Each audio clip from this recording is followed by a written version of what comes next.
ஆடம்பரமா கல்யாணம் பண்றது பெட்டரா இல்ல சிம்பிளா பண்ணிக்கிறது பெட்டரா? சிம்பிளா பண்ணா போதும். கல்யாணம் தானே பண்ணணும், அதுக்கே டாம் டூம்னு பண்ணணும். வருஷம் ஃபுல்லாவா கல்யாணம் பண்றோம், அந்த ஒரு நாளுக்கு செலவு பண்ண மாட்டீங்களா அப்படின்னு கேக்குறாங்க பேரண்ட்ஸ். ஒரு நாளுக்கு செலவு பண்ணலாம், கண்டிப்பா செலவு பண்ணுவாங்க.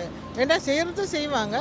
ஒரு 500 பேர் கூப்பிடுறதுக்கு ஒரு 100 பேர்ல செஞ்சுட்டு போலாம்ல. ஸோ எல்லாருமே வந்து நம்மளை விஷ் பண்ணுவாங்கன்னு சொல்ல முடியாது. ஸோ வரவங்க வந்து என்ன எண்ணத்தோட வருவாங்க, பெருசா செஞ்சோம்னா ஓ கண்ணாறு இல்லையா, எல்லாம் இப்படி செய்கிறாங்க அப்படி செய்கிறாங்க, ஓ எங்கே பணம் கிடைச்சிது, பல கேள்விகள் வரும் அவங்களோட மைண்டில். அந்த கப்பல்ஸை வாழ்த்தணும்னு அந்த எண்ணத்தோடு வந்தால் அதுதான் முக்கியம். ஸோ ஒரு 100 பேர் வந்தால் அந்த 100 பேர் வந்து முக்கியமானவன் தானே கூப்பிடுவோம்.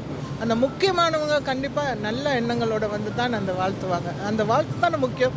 கல்யாணம் கட்டுறது ஒரு பெரிய விஷயம்னு நினைப்பாங்க இந்த காலத்தில். வந்து அந்த காலத்தில் நம்மளுக்கெல்லாம் கணவர்னா கண் கண்ட தெய்வம். இப்போ கணவர்னா எப்படி சொல்கிறதுன்னு தெரியல. டைம் டேபிள் போடுறாங்க, இன்றைக்கி நீ சமைக்கணும், நாளைக்கு நான் சமைக்கணும், அப்படி இப்படின்ட்டு. ஆனால் அந்த காலத்தில் நம்ம எல்லாமே வேலைக்கு போகிறோமோ என்ன செய்கிறோமோ எல்லாமே நம்ம தான் செஞ்சுட்டு போனோம் அப்படின்னு எனக்கு தெரியுது இந்த காலத்திலோட இது. ஸோ கல்யாணம்ன்றது சொன்னால் என்ன அர்த்தம், இந்த கல்யாணம் நீண்ட நாள் வாழ்க்கை ஒன்றா இருக்கணும், அதுதான். எனக்கு தெரிஞ்ச வரைக்கும் பணம் மிச்சப்படுத்தினா ரொம்ப ஈஸி. ஏண்டா இப்போ இந்த காலகட்டத்தில் ரொம்ப பேர் போயிட்டு கடன் வாங்கி கல்யாணம் நடத்துகிறாங்க சும்மா பேருக்காக.